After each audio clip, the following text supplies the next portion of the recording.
اعوذ باللہ من الشیطان الرجیم بسم اللہ الرحمن الرحیم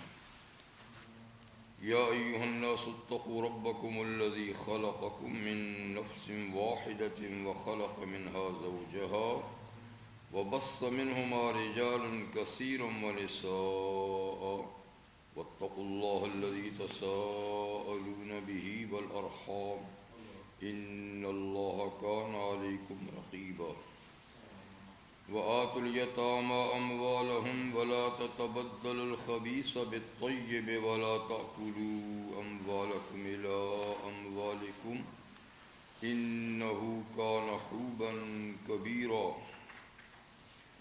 وإن خفتم ألا تقسطوا في اليتامى فانكحوا ما طاب لكم من النساء مثنى وثلاث ورباع فَإِنْ خِفْتُمْ أَلَّا تَعْدِلُوا فَوَاحِدَةً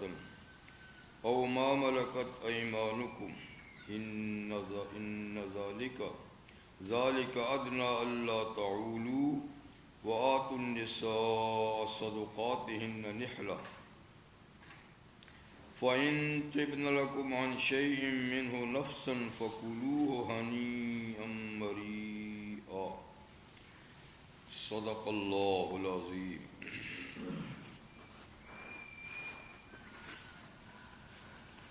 سورہ نساء کی آیت نمبر 1 سے 4 تک آیات آپ کے سامنے تلاوت کی گئی۔ ان میں آیت نمبر 1 اور 2 کی تفسیر تو ہو چکی تھی، صرف برکت کے لیے میں نے ان کو تلاوت کیا ہے۔ تو آج آیت نمبر 3 اور 4 کے بارے میں کچھ بات ہوگی۔ شروع سورہ میں اللہ تعالیٰ نے فرمایا تھا کہ لوگو اللہ سے ڈرو، اس لیے کہ خوف خدا جو ہے نا، یہ بنیاد ہے سارے احکامات کے اوپر عمل کرنے میں، سہولت پیدا کرنے میں۔ جو آدمی اللہ سے نہیں ڈرتا وہ اللہ کا حکم کیوں مانے؟ وہی اللہ سے کا حکم مانتے ہیں جو اللہ تعالیٰ سے ڈرتے ہیں۔ تو اس لیے سارے قوانین پہ عمل درآمد کرنے کی بنیاد تقوی اور خوف خدا ہے۔ اسی لیے بار بار قرآن میں اس کا ذکر ہے کہ اللہ سے ڈرو۔ پھر فرمایا کہ اللہ وہ ہے جس نے تمہیں پیدا کیا ایک آدمی سے، یعنی آدم علیہ السلام سے، اور اسی ایک آدمی سے اس کی بیوی بھی پیدا کی، حضرت حوا علیہ السلام، اور پھر ان دو میاں بیوی سے دنیا میں بکثرت مرد اور عورتیں اللہ نے پیدا کی، اور ساری دنیا دیکھیے بھر گئی، ایک ماں باپ کی اولاد سے دنیا بھر گئی۔ تو اس کے ذکر کرنے کا مقصد یہ تھا کہ سارے انسان ایک لحاظ سے ایک برادری ہیں، ایک کنبہ ہے، اور ایک دوسرے پر ان کے حقوق ہیں۔ جب ایک برادری اور کنبہ ہوتا ہے تو کنبے اور برادری کے افراد میں ایک دوسرے پر حقوق ہوتے ہیں۔ تو سارے انسانوں کے ایک دوسرے پر حقوق ہیں، بحیثیت انسان ہونے کے ایک، پھر بحیثیت مسلمان ہونے کے 2، پھر اس کے بعد بحیثیت قریبی رشتہ دار ہونے کے 3۔ تو یوں درجہ بدرجہ حقوق کے اندر کمی بیشی ہوگی، لیکن حقوق تو تمام انسانوں کے ہیں، ان کو ادا کرنا بھی ضروری ہے۔ دوسری بات ساتھ میں یہ فرمائی تھی کہ رشتہ داری کے تعلقات توڑنے سے بھی ڈرو، کیونکہ رشتہ جو ہے، رشتہ اور تعلق یعنی خون کا رشتہ، نسب کا رشتہ، اور اس کے علاوہ سسرالی رشتہ وغیرہ رشتے بھی کئی طریقے سے ہیں، تو ان کو جوڑنے کا حکم ہے، توڑنے کا حکم نہیں۔ اور ان کے توڑنے سے بھی ڈرایا گیا کہ جیسے اللہ سے ڈرو، اس طریقے سے قطع رحمی سے بھی ڈرو، یہ بھی ڈرنے کی چیز ہے، اور قیامت کے دن اس کے بارے میں بھی سوال جواب ہوگا۔ دوسری آیت میں پھر حقوق العباد کا باقاعدہ ذکر ہے. یہ تو عمومی ذکر تھا نا، عام. اب دوسری آیت میں خاص طور پہ اللہ نے معاشرے میں جو کمزور طبقات ہیں ان کے حقوق کو تفصیل سے ذکر کیا ہے، اور آگے ساری تفصیل انہی کی ہوگی. اس صورت کے بیشتر مضامین ان لوگوں کے حقوق کو بیان کرنا ہے جو معاشرے میں کمزور ہیں اور ان کو حقوق نہیں دیے جاتے، ان کے حقوق چھینے جاتے ہیں. جی تو اللہ تعالیٰ فرماتے ہیں نہیں، ان کے حقوق دو، جن میں پہلے نمبر پر یتیم بچے ہیں. تو وہ یتیم بچے جو کچھ مال رکھتے ہیں، باپ کی میراث سے ان کو کچھ مال ملا ہے، تو ظاہر بات ہے یتیم بچے وہ ہیں جو نابالغ ہیں. جب بالغ ہو جائے تو وہ یتیم نہیں ہوتا، وہ تو مال کا خود مالک ہوگا، اس کے کنٹرول میں آئے گا. لیکن جب تک بچہ بالغ نہیں ہوتا تو وہ یتیم کہلاتا ہے. اس وقت وہ اپنے کسی سرپرست کی سرپرستی میں رہتا ہے، اور جس سرپرست کی سرپرستی میں رہے گا تو اس کے مال کا قبضہ بھی اسی کے ہاتھ میں ہوگا، بچے کے ہاتھ میں تو نہیں ہوگا. اور نہیں بچے کے ہاتھ میں دینے کا حکم ہے، جیسے کہ بھی آگے آئے گا. چھوٹے بچوں کے مال ان کے ہاتھ میں نہیں دو، وہ ضائع کر دیں گے. جو ان کے سرپرست ہیں وہ اپنے کنٹرول میں رکھیں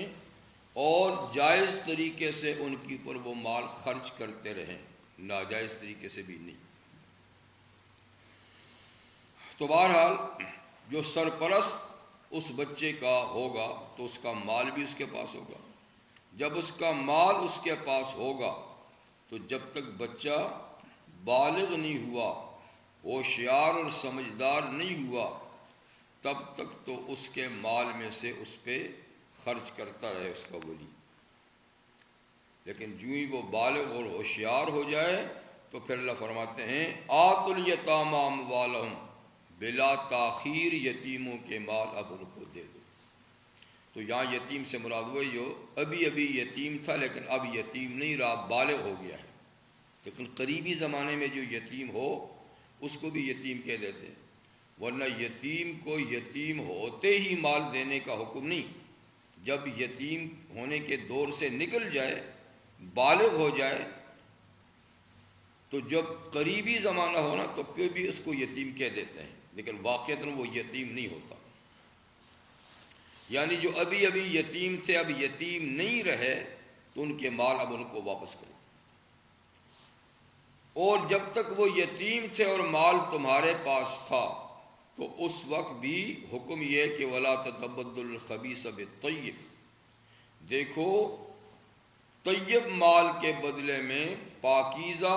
مال کے بدلے میں خبیث اور ناجائز مال کو بدلے میں مت لو.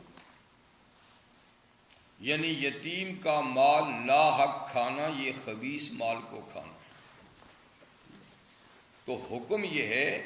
کہ یتیم کے مال کو اپنے مال کے بدلے میں ہڑپ نہیں کر جاؤ، کیونکہ تمہارا مال جو تم نے محنت سے کمایا وہ طیب اور پاک ہے. اگر تم ناجائز مال اس میں مکس کر دو گے تو اس سے یہ پاک مال بھی ناپاک ہو جائے گا.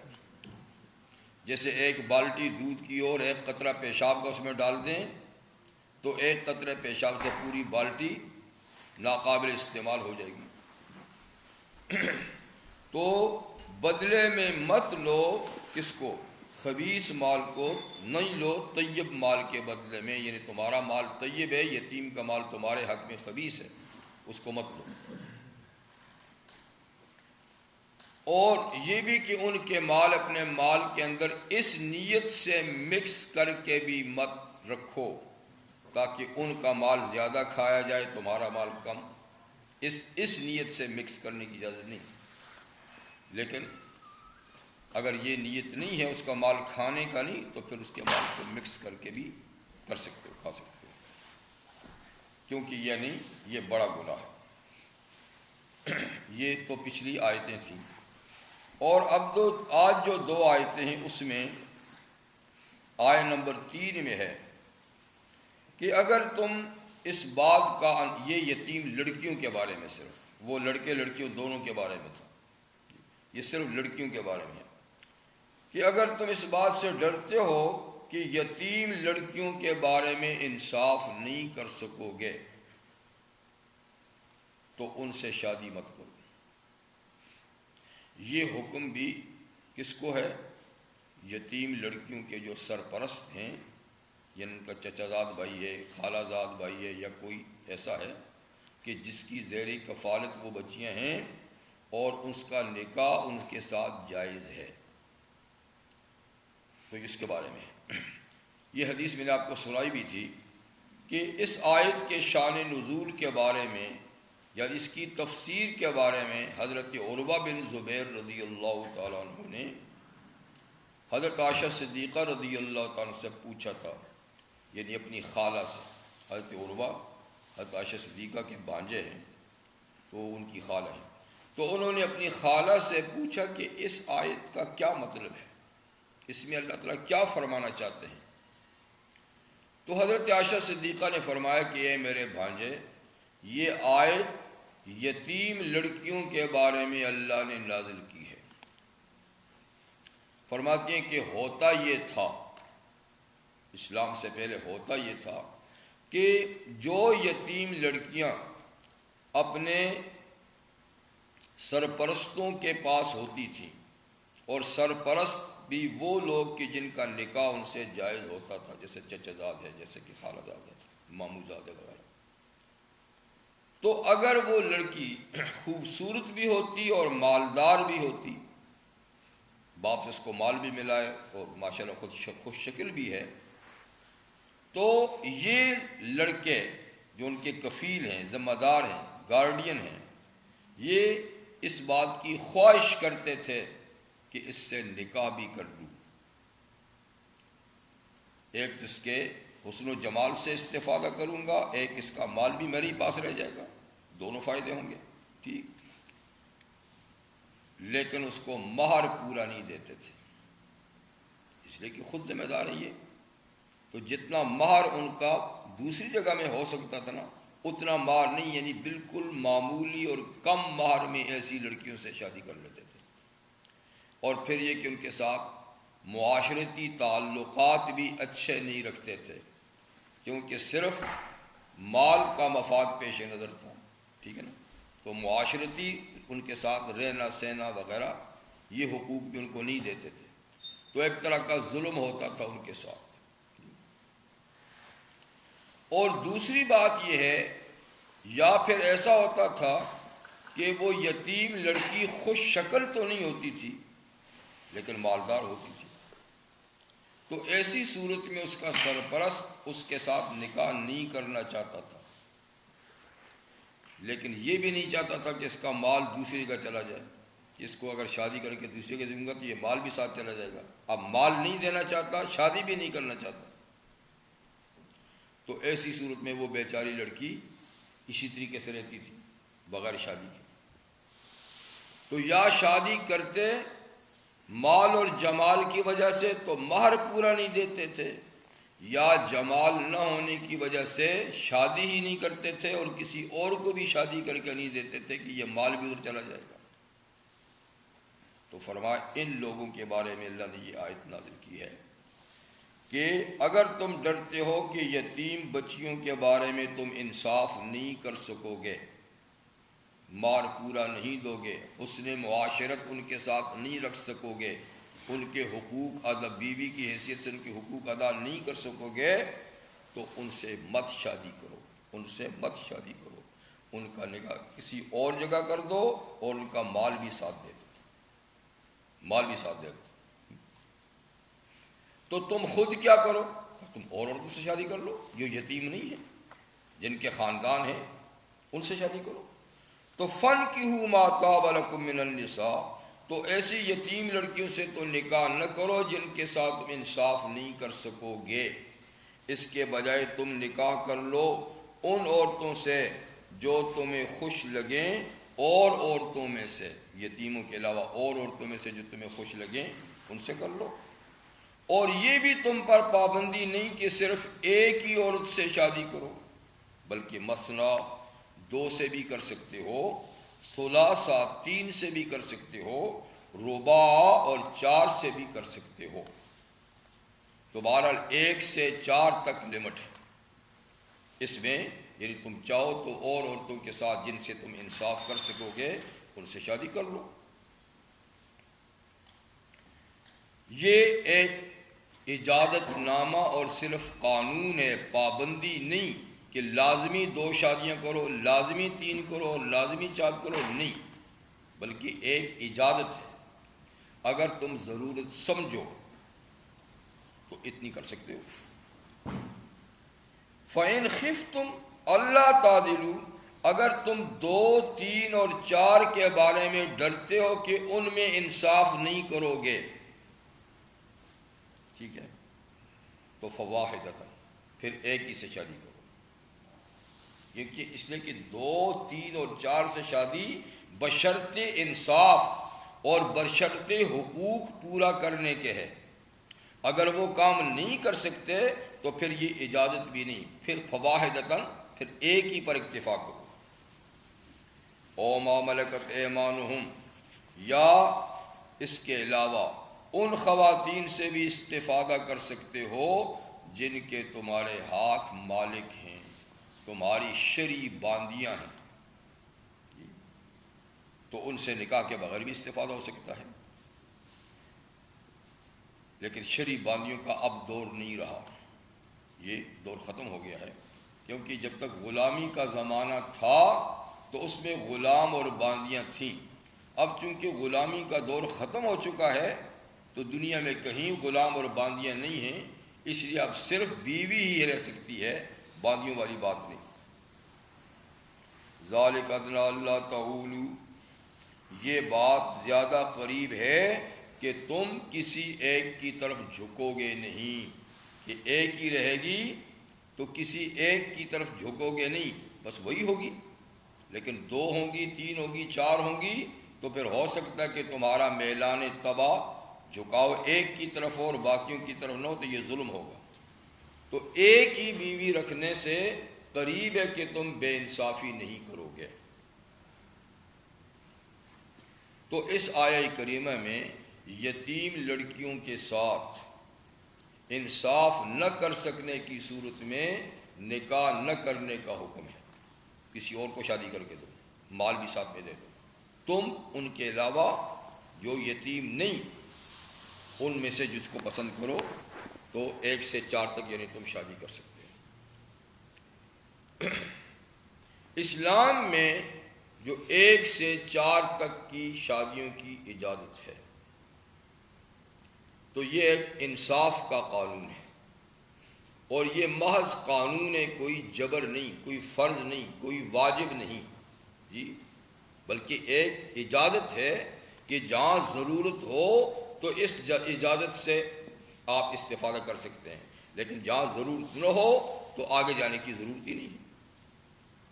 اس لیے کہ لوگوں کی 3 قسمیں ہیں، آدمی سب برابر نہیں، نہ قوت اور طاقت کے لحاظ سے برابر ہیں، نہ مال و دولت کے لحاظ سے برابر ہیں، بلکہ لوگوں میں فرق ہے۔ تو 3 قسم کے آدمی ہوتے ہیں، ایک ادنا قسم کے نیچے لیول کے لوگ، یعنی جن کی جسمانی قوت بھی کچھ زیادہ نہیں، مالی پوزیشن بھی اتنی اچھی نہیں، تو ایسے لوگوں کے لیے تو صرف ایک ہی شادی کافی ہے، ایک، اور وہ بھی بشرط انصاف۔ یہ بھی یاد رکھیے، اگر کوئی آدمی اپنے مزاج کے لحاظ سے ظالم واقع ہوا ہے، ظلم کرنا اس کا طریقہ ہے، تو اس کو ایک کی بھی اجازت نہیں ہے، اس لیے کہ شادی کرنے کا مطلب ظلم کرنا تو تھوڑا ہے۔ تو ایک ہے تو بھی انصاف ہی چاہیے، لیکن بہرحال کچھ لوگ ایسے ہیں جو 1 سے زائد شادی کے متحمل نہیں ہو سکتے، جسمانی لحاظ سے بھی مالی لحاظ سے بھی، سو ان کے لیے تو ایک ہی شادی، ٹھیک ہے۔ لیکن کچھ ہوتے ہیں درمیانے لیول کے لوگ جن کی قوت جسمانی بھی کچھ اچھی ہے، جی، اور کچھ مالی پوزیشن بھی اچھی ہے، تو وہ 2 اور 3 بھی رکھ سکتے ہیں اور ان کے حقوق پورے کر سکتے ہیں، تو انہیں 1 سے زیادہ کی اجازت ہے۔ اور کچھ لوگ ہائی لیول کے لوگ ہوتے ہیں، یعنی جن میں بے پناہ جسمانی قوت ہے اور خوب مال و دولت بھی ہے، تو ان کو 4 تک کی اجازت ہے۔ اس لیے کہ اگر یہ اجازت نہ دی جائے اور سب کو ایک ہی پر پابند کیا جائے تو زیادہ طاقت، جسمانی طاقت رکھنے والے لوگ پھر کیا ہیں، ادھر ادھر پھریں گے اور اپنا مقصد پورا کرنے کے لیے دائیں بائیں غلط رستے اختیار کریں گے۔ تو بجائے اس کے کہ کوئی غلط رستہ اختیار کرے تو اس کے لیے جائز رستہ کیوں نہ رکھا جائے؟ سمجھے بات نہیں؟ تو اس لیے اسلام نے ایک رستہ مقرر کیا ہے کہ جہاں ضرورت پڑے تو اس سے فائدہ اٹھاؤ، جہاں ضرورت نہیں تو آگے جانے کی ضرورت بھی نہیں ہے، تاکہ کم از کم غلط کاری کا رستہ بند کیا جائے۔ اب اگر ایک ہی شادی پہ سب لوگوں کو پابند کر دیا جائے تو پھر وہ لوگ جو ایک شادی پر اکتفا نہیں کر سکتے، یقیناً وہ غلط رستے اختیار کریں گے، اور یہ کہ پھر ایک بیوی کا حق بھی پورا نہیں ہوگا، وہ تو دائیں بائیں پھرتے رہیں گے۔ تو یہ ایک فطرتی اصول ہے، اس لیے کہ سب لوگ ایک مزاج کے نہیں ہوتے، ایک ملک کے نہیں ہوتے، کوئی گرم علاقوں میں ہیں، کوئی سرد علاقوں میں ہیں، کوئی درمیانی علاقوں میں ہیں، کسی کی خوراک اعلیٰ قسم کی ہے، کسی کی ادنیٰ قسم کی ہے، تو سب آدمی ایک جیسے نہیں، سب میں قوت ایک جیسی نہیں۔ اس لیے اللہ تعالیٰ نے تو عرب کا ملک آپ کو پتہ ہے کتنا گرم ملک ہے جی، کھجور کتنی گرم غذا ہے جی، تو وہاں کے لوگ ایک نکاح پہ اکتفا نہیں کر سکتے، نہ آج کر سکتے نہ اس زمانے میں کرتے تھے، اور اس زمانے میں اسلام سے پہلے تو کوئی تحدید اور کوئی لمٹ بھی نہیں تھی نکاح کی، ایک ایک آدمی کے پاس کئی عورتیں ہوتی تھیں۔ یہ تحدید اور لمٹ تو حضور اسلام نے آ کر مقرر کی ہے، ورنہ عرب میں تو بے شمار عورتیں رکھتے تھے لوگ، اور باقی تو ان کے حقوق بھی ادا کرتے تھے، کوئی ایسی بات نہیں۔ تو خیر، یہ فطرت انسانی کو سامنے رکھ کر، علاقائی ضرورتوں کو سامنے رکھ کر اور جسمانی اور مالی قوتوں کو سامنے رکھ کر ایک قانون اجازت کا دیا گیا ہے، اور اس پر کسی کو مجبور نہیں کیا گیا، اور اس کے ساتھ بھی کڑی شرط انصاف کی رکھی ہے کہ سب کے ساتھ پورا برتاؤ برابر رکھے گا تو تب، یعنی مطلب مکان دینے میں ایک جیسے مکان، لباس دینے میں ایک جیسے لباس، خوراک دینے میں سب کو ایک جیسی خوراک،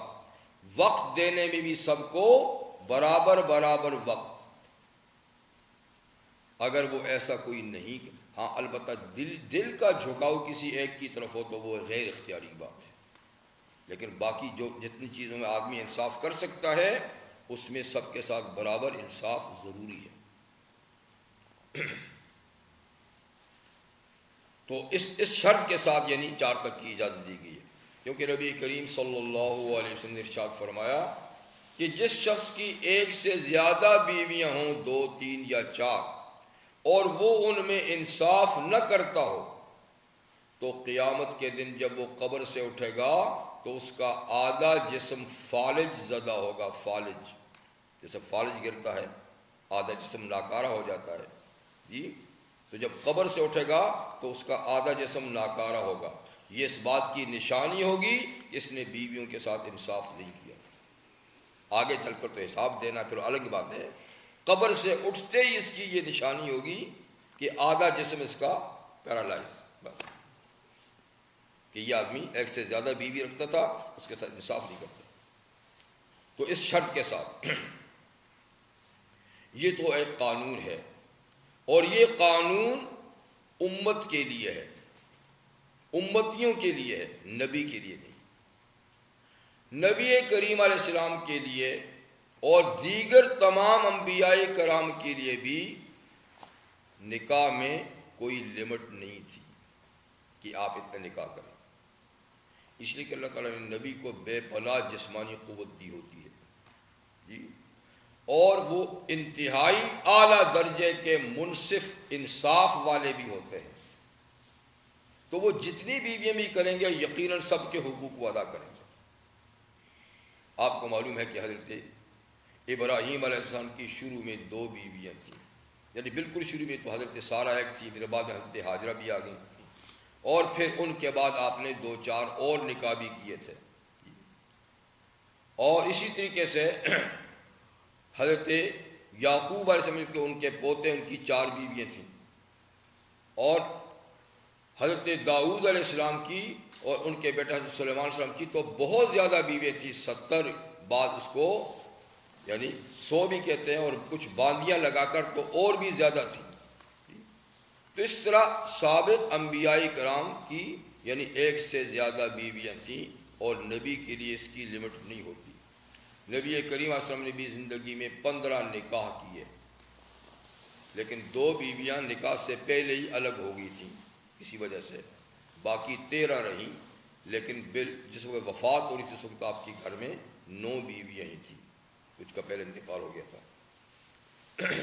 تو سورہ احزاب میں بہرحال اس کا ذکر آئے گا۔ تو انبیاء کرام کے لیے تحدید نہیں ہے، لیکن غیر نبی کے لیے اس امت میں یہ تحدید ہے کہ 1 سے 4 سے زیادہ بیویاں نہیں ہونی چاہیے۔ اسی لیے جب یہ قانون آ گیا تو اب جو نئے لوگ اسلام میں داخل ہوئے، اگر ان کے پاس 4 سے زیادہ بیویاں تھیں تو حضور نے فرمایا باقیوں کو علیحدہ کر دو۔ قبیلہ ثقیف جو طائف کا قبیلہ تھا، وہاں کے حضرت غیلان جب مسلمان ہوئے تو ان کے نکاح میں 10 بیویاں تھیں، تو حضور نے فرمایا 6 کو فارغ کر دو اور 4 کو لے دو، ان 6 کو فارغ کر دیا۔ ایک بنی اسد قبیلے کے صاحب مسلمان ہوئے تو 8 بیویاں تھیں، حضور نے کہا 4 کو فارغ کر دو، 4 کو لے دو، اس نے فارغ کر دی۔ ایک اور صاحب مسلمان تو 5 بیویاں تھیں، حضور نے فرمایا 1 کو فارغ کر دو، 4 لینے دو، اس نے فارغ کر دیا۔ تو اس طریقے سے جو لوگ اسلام کے دائرے میں آتے رہے اور اسلام سے پہلے ان کے پاس کئی بیویاں تھیں تو 4 سے باقی کو فارغ کرا دیا گیا۔ تو بیک وقت 4 سے زیادہ اجازت نہیں، ہاں 4 میں سے کسی ایک کو طلاق مل جاتی ہے یا 4 میں سے ایک کی وفات ہو جاتی ہے تو اس کی جگہ پھر دوسری بھی لائی جا سکتی ہے، لیکن 4 موجود ہیں تو دوسری ان کے اوپر نہیں آ سکتی۔ یہ تو قانون ہے۔ اب اسلام کے اس قانون پر اور چند اور قوانین پر اس کو بہت بڑا نشانہ بنایا گیا ہے پروپیگنڈے کا، اور اسلام کو بدنام کرنے کے لیے کچھ اسلام کے ایسے احکامات ہیں جن کو لوگوں نے اسلام کا رستہ روکنے کے لیے پروپیگنڈے کا ہتھیار بنایا ہے، اور خوب اس کو اچھالا ہے کہ دیکھو اسلام تو ایسا ہے، معاذ اللہ اسلام تو عیاش ہے، دیکھو جی اس میں 4 بیویوں کی اجازت ہے جی۔ تو پروپیگنڈا تو ایک ایسی چیز ہے اس کو ہاتھ میں آ جائے تو آپ پھیلاتے رہیں، لیکن حقیقت یہ ہے کہ ایک ضرورت کے تحت ایک قانون کو وضع کیا گیا ہے، جہاں ضرورت ہو تو استعمال کرو، جہاں ضرورت نہیں ہے تو استعمال نہیں کرو۔ اپنا نہیں دیکھتے کہ یہاں تو جس کے ساتھ چاہو دوستی رچا لو جی، صرف یہ کہ قانونی بیوی ایک ہونی چاہیے، غیر قانونی تو جتنی چاہے ہوں، اپنے تو کوئی لمٹ بھی نہیں ہے۔ اسلام کے تحت غیر قانونی نہیں ہونی چاہیے، جو ہو تو پتہ ہو کہ کتنی ہیں، اور 4 سے آگے بڑھو بھی نہیں۔ تو بہرحال یہ انصاف کا تقاضا ہے، لیکن اس کو پروپیگنڈے کا ہتھیار بنا دیا ہے۔ اور پھر اس قانون کو کیا خود نبی کریم علیہ السلام کی ذات کو اور زیادہ پروپیگنڈے کا نشانہ بنایا کہ دیکھو یہ اسلام کا پیغمبر تو معاذ اللہ ثم معاذ اللہ عیاش تھا، اور جی 9 10 12 اس کے پاس بیویاں تھیں۔ ارے میاں کہ حضور کے پاس 10 12 تھیں تو پہلے نبیوں کے پاس کتنی تھی؟ ادھر بھی ذرا دیکھو۔ یہ اعتراض سلیمان علیہ السلام پہ کیوں نہیں کرتے ہو، داؤد علیہ السلام پہ کیوں نہیں کرتے ہو، ابراہیم علیہ السلام پہ کیوں نہیں کرتے ہو، اور انبیاء کرام پہ کیوں نہیں کرتے ہو؟ آخر ان کی بھی تو زیادہ بیویاں تھیں۔ اور پھر پروپیگنڈا ہی ہے، حقیقت نہیں دیکھتے ہو کہ حضور علیہ السلام جیسا عفیف دنیا میں کون ہوگا کہ انہوں نے پہلی شادی بعمر 25 سال کی، جب 25 سال کے حضور ہوئے تو پہلی شادی ہوئی، اور پہلی شادی ہوئی کس سے؟ اپنے سے 15 سال بڑی عورت سے، حضرت خدیجہ 15 سال حضور سے بڑی، حضور 25 سال کے، وہ 40 سال کی ہیں، اور وہ بھی کوئی کنواری نہیں، 2 شوہروں سے بیوہ ہو چکی ہیں، 2 شوہر ان کے پہلے ختم ہو چکے ہیں، حضور تیسرے ہیں، تو گویا ایک بوڑھی اور بیوہ عورت سے آپ نے جوانی کے زمانے میں شادی کی، اور نبی ہونے کی وجہ سے آپ کی قوت کا کوئی اندازہ نہیں کر سکتا، اور پھر اسی بوڑھی خاتون کے ساتھ حضور علیہ السلام نے پوری اس کی زندگی میں دوسری شادی نہیں کی، جب تک حضرت خدیجہ نکاح میں تھی کسی اور عورت سے شادی نہیں کی، جب حضرت خدیجہ کا انتقال ہو گیا تو پھر حضور نے اپنی عمر کے مطابق 50 سال کی عورت سے شادی کی، خود حضور بھی 50 سال کے ہو گئے تھے، حضرت سودا وہ بھی بیوہ تھی، وہ بھی بیوہ تھی، اور پھر حضرت سودا کے کہنے پہ حضرت عائشہ سے آپ کی منگنی ہوئی، تو صرف عائشہ صدیقہ ایک خاتون ہیں جو کنواری کی حیثیت سے حضور کی بیوی بنی، باقی جتنی بیویاں آپ کے پاس ہوئیں یا مطلقہ تھیں یا بیوہ تھیں، اور زیادہ بیویوں سے نکاح ہوا بھی کب؟ زندگی کے آخری چند سالوں میں، زندگی ساری تو ایک ہی بیوہ کے ساتھ گزار دی، اور آخری چند سالوں میں آپ کے گھر میں کئی بیوی آئیں، تو کیا یہ عیاشی ہے؟ یعنی جب آدمی کو ضرورت ہی نہیں رہتی اس زمانے میں، اور عورتیں بھی سب آئیں تو بوڑھی یا مطلقہ یا جیسی۔ معلوم ہوا کہ حضور علیہ السلام نے عیش و عشرت کے لیے نہیں، دینی مقاصد اور سیاسی مقاصد کے تحت یہ زیادہ نکاح کیے تھے۔ اگر عیش و عشرت ہوتی تو آپ جوانی میں کوئی شادیاں کرتے، تو آپ نے زیادہ اس لیے شادیاں کی کہ اب امت پھیل رہی ہے، تو امت کی عورتوں میں دین کو کیسے پھیلایا جائے، ہر جگہ مرد تو نہیں جا سکتے، تو اس لیے آپ نے زیادہ شادیاں کی تاکہ ہر خاندان کو آپ کی ایک ایک بیوی درس دیا کرے، ہر بیوی اپنے اپنے خاندان کو دین کی باتیں سکھائے، تو دین کی تبلیغ کے لیے آپ نے کئی شادیاں کی۔ ایک دوسرا یہ کہ عرب کے خاندان جو ہیں وہ سب بکھرے ہوئے لوگ ہوتے تھے، خاندان خاندان سے لڑتا تھا، جھگڑے ہوتے تھے، تو ایک خاندانی قبائلی نظام تھا، قبائلی نظام کو متحد کرنے کے لیے بھی ضروری ہوا کہ ہر خاندان سے حضور کا رشتہ ہو، جب ہر خاندان سے حضور کا رشتہ ہو جائے گا تو سارے خاندان مٹھی میں آ جائیں گے، ان میں اتفاق پیدا ہو جائے گا، اس لیے کہ یہ خاندان بھی حضور کا سسرال ہے بھائی نہیں چھیڑنا، اور یہ بھی حضور کا سسرال ہے مت چھیڑنا، یہ بھی حضور، تو نبی کریم علیہ السلام کے سسرال ہونے کی وجہ سے جتنی بیویوں کے خاندان تھے سب آپس میں متفق ہو گئے، ایک مٹھی میں آ گئے، اور بھی کئی مقاصد تھے حضور علیہ السلام کے، کئی نکاح کرنے کے، تو یہ کوئی عیش و عشرت کی بات نہیں تھی۔ اگر یہ بات ہوتی تو سب سے پہلے تو نقطہ اعتراض آپ کے اس زمانے کے دشمن اٹھاتے کہ تم کیسے نبی ہو بھائی، اتنی تم نے شادیاں کر رکھی ہیں، لیکن حضور صلی اللہ علیہ وسلم کی بڑی مخالفت کی، کئی باتوں میں کی، لیکن آپ کے مخالفین نے کبھی آپ کی عفت اور عصمت پہ انگلی نہیں اٹھائی کہ یہ عیش و عشرت کا دل دادا ہے۔ تو اب کے وقت کے شدید مخالفوں نے اس کو ہتھیار مخالفت کا نہیں بنایا، تو آج اٹھ کر یہ لوگ بناتے ہیں، یہ کوئی بات ہے؟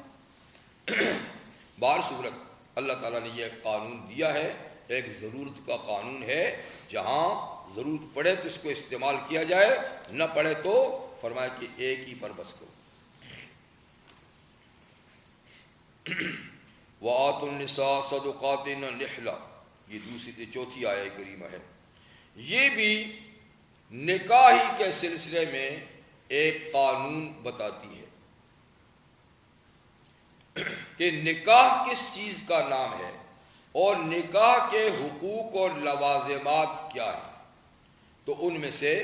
ایک چیز جو نکاح کے حقوق میں ایک لازم ہے اس کا اس آیت میں ذکر ہے، اور وہ ہے حق مہر، حق مہر۔ تو نکاح کیا ہے؟ نکاح اصل میں نام ہے ایجاب اور قبول کا۔ ایجاب ایک طرف سے، قبول دوسری طرف سے۔ ہماری زبان میں ایک طرف سے پیشکش، دوسری طرف سے اس کو قبول کر لیں۔ چاہے یہ پیشکش عورت کی طرف سے ہے تو مرد قبول کرے، مرد کی طرف سے ہے تو عورت قبول کرے، یا عورت کا وکیل قبول کرے، سرپرست قبول کرے۔ اگر مجلس میں عورت موجود ہے تو وہ خود بھی قبول کر سکتی ہے، اور وہ نہیں اس کا کوئی وکیل ہے، اس کا کوئی سرپرست ہے تو وہ بھی اس کی طرف سے قبول کر سکتا ہے۔ اسی طریقے سے لڑکا خود پیشکش کر سکتا ہے، نہیں تو اس کی طرف سے کوئی اس کا نمائندہ بھی پیشکش کر سکتا ہے۔ تو بہر نکاح فریقین کے آپس کے ایجاب قبول سے بھی ہوتا ہے، یا ان کے مقرر کردہ نمائندوں کی ذریعے سے بھی ہو سکتا ہے۔ لیکن نکاح میں ہوتا کیا ہے؟ دو لفظ ہوتے ہیں، ایک کا نام ہے ایجاب، ایک کا نام ہے قبول۔ یعنی ایک طرف سے کہا جائے کہ میں نے فلاں یعنی لڑکا کہے کہ میں نے فلاں لڑکی کو اپنے نکاح میں قبول کیا، یا لڑکی کہے کہ فلاں لڑکے کو میں نے نکاح میں قبول کیا، یہ تو قبول ہو گیا۔ دوسری طرف سے پیشکش ہوتی ہے کہ آپ نے یہ لڑکی فلاں لڑکے کو دی، یا لڑکا کیا آپ نے فلاں اپنی بیٹی بہن مجھے نکاح میں دی، یہ ایجاب ہے۔ وہ کہیں میں نے دی، لڑکی کہے یا اس کا، تو یہ ہوتا قبول۔ تو یہ دو لفظ بولے جاتے ہیں نکاح میں، اور شرط، دوسری شرط یہ، ایک شرط تو یہ دو لفظ ہے،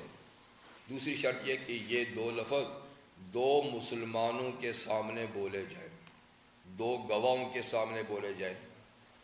اور وہ گواہ عاقل بھی ہوں، پاگل نہ ہوں، بالغ بھی ہوں، بچے نہ ہوں، آزاد مسلمان ہوں، ٹھیک، چاہے مرد ہوں چاہے عورتیں ہوں، لیکن سب عورتیں نہیں، ایک مرد دو عورتیں ہوں گی، ایک مرد دو عورتیں یا دو مرد، لیکن عاقل بالغ اور مسلمان ہونا شرط ہے۔ کافروں کے سامنے اگر ایجاب قبول ہوا تو نکاح نہیں ہوگا، بچوں کے سامنے ہوا تو نہیں ہوگا، پاگلوں کے سامنے ہوا تو نہیں ہوگا۔ بس اس چیز کا نام نکاح، ایجاب قبول گواہوں کے سامنے۔ یہ ضروری نہیں کہ آپ نے ان کو باقاعدہ نکاح کا گواہ بھی بنایا ہو، بس صرف یہ آپ کی بات سن رہے ہو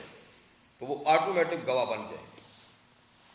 یہ نہیں کہ آپ تو ہمارے نکاح کا گواہ بن جاؤ، اس کی ضرورت نہیں ہے۔ بس ان کے سامنے یہ بات کہی، انہوں نے سن لی، بس وہ گواہ ہو گئے، اب نکاح ہو گیا۔ نکاح ہو گیا، اور خطبہ پڑھنا یہ صرف سنت ہے۔ اگر خطبہ نہیں پڑھا گیا تو بھی نکاح ہو گیا، لیکن پڑھ لیا تو سنت ادا ہو جائے گی، ٹھیک ہے نا۔ دوسری چیز جو ضروری ہے نکاح میں وہ ہے مہر۔ جب نکاح ہو گیا تو مہر خود بخود لازم ہو گیا، چاہے آپ نکاح کے وقت میں مہر کا نام لیں یا نہ لیں۔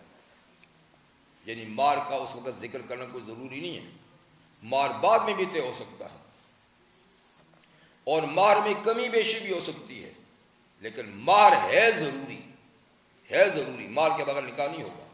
چاہے آپ اس کا نام لیں تو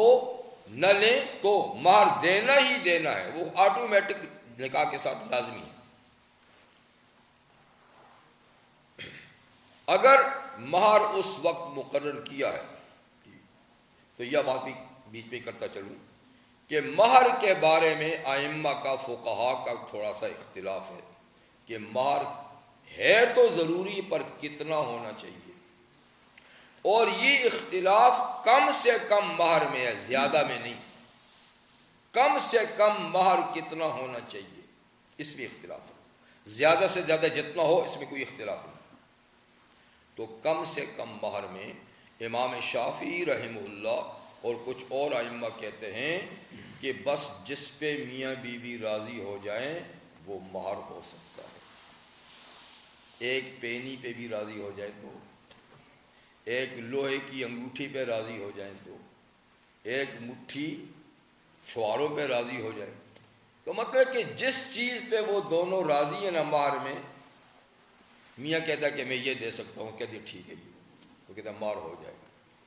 لیکن امام ابو حنیفہ رحمہ اللہ اور دیگر ائمہ کہتے ہیں کہ نہیں، کم سے کم مہر کی لمٹ ہے، اس سے نیچے مہر نہیں ہوگا، اس سے نیچے نہیں ہوگا۔ اور وہ کیا ہے؟ 10 درہم، 10 درہم سے کم مہر نہیں ہوگا۔ 10 درہم کا مطلب ہے 31.5 تولہ چاندی۔ اس زمانے میں 31.5 تولہ چاندی جو ہے اس کے 10 درہم کے سکے بنتے تھے۔ تو بس وہی، اس لیے کہ 10 درہم ایک اتنا مال ہے کہ جس کے چوری کرنے پہ ہاتھ کٹ سکتا ہے، اور 10 درہم سے کم کسی نے کوئی مال چرایا تو ہاتھ نہیں کٹتا۔ تو معلوم ہوا کہ یہ ایک اچھا خاصا مال ہے جس کو مال کہا جا سکتا ہے۔ اور اللہ نے قرآن میں یہ کہا بھی ہے کہ تم عورتوں کو تلاش کرو اپنے مال خرچ کر کے۔ پینی 2 پینی کو کوئی مال نہیں کہتا، مٹھی چھواروں کو کوئی مال نہیں کہتا، 1 آدھ رنگ کو کوئی مال نہیں کہتا۔ مال کی ایک لمٹ ہے۔ ابھی اسی میں آگے چل کر اللہ تعالیٰ ان عورتوں کا ذکر کریں گے کہ جن سے نکاح جائز نہیں، یعنی اس سپارے کے آخری پیج میں پوری فہرست ہے ان عورتوں کی جن سے نکاح جائز نہیں۔ کچھ وہ ہیں کہ جن کے ساتھ کبھی بھی نکاح جائز نہیں، کچھ وہ ہیں کہ جن سے فی الحال نکاح جائز نہیں، کہ وہ کسی کے نکاح میں ہیں۔ فرما کہ ان کے علاوہ باقی عورتوں سے نکاح جائز ہے، لیکن شرط یہ ان تبتغوا باموالکم، کہ تم ان کی تلاش کرو اپنا مال خرچ کر کے، ان کو مال دینا پڑے گا، فری میں نہیں۔ تو اس آیت سے یہ بات بھی ثابت ہوئی کہ بیوی کی تلاش مرد کا کام ہے، کہ اپنے لیے بیوی تلاش کریں، عورتوں کا کام نہیں کہ مرد کی تلاش میں جائیں۔ ہاں کوئی عورت مجبور ہے، اس کا کوئی بھائی نہیں ہے، کوئی اس کا باپ نہیں ہے، کوئی اس کا رشتہ دار نہیں جو اس کے لیے لڑکا تلاش کرے، تو وہ مجبور ہے، تو ٹھیک ہے، وہ خود بھی تلاش کر سکتی ہے۔ لیکن جس کا کوئی ہے تو لڑکی کو خود آگے بڑھ کے اپنے لیے شوہر تلاش نہیں کرنا چاہیے، یہ شرم و حیا کے منافی ہے۔ لڑکوں کو چاہیے کہ وہ اپنے لیے بیوی کی تلاش کریں، بیوی میں نے شادی کرنی ہے، کوئی ایسی لڑکی بتاؤ تھی۔ اس لیے اللہ فرمایا ان تبتغوا، کہ تم تلاش کرو، وہ نہ تلاش کریں، تم تلاش کرو، اور تلاش بھی کرو تو کس میں؟ باموالکم، اپنے مال خرچ کر کے، مفت میں نہیں۔ تو اس مال سے مراد کیا ہے؟ مہر۔ تو معلوم ہے کہ مہر کم سے کم اتنا ہونا چاہیے جس کو مال کہا جاتا ہے،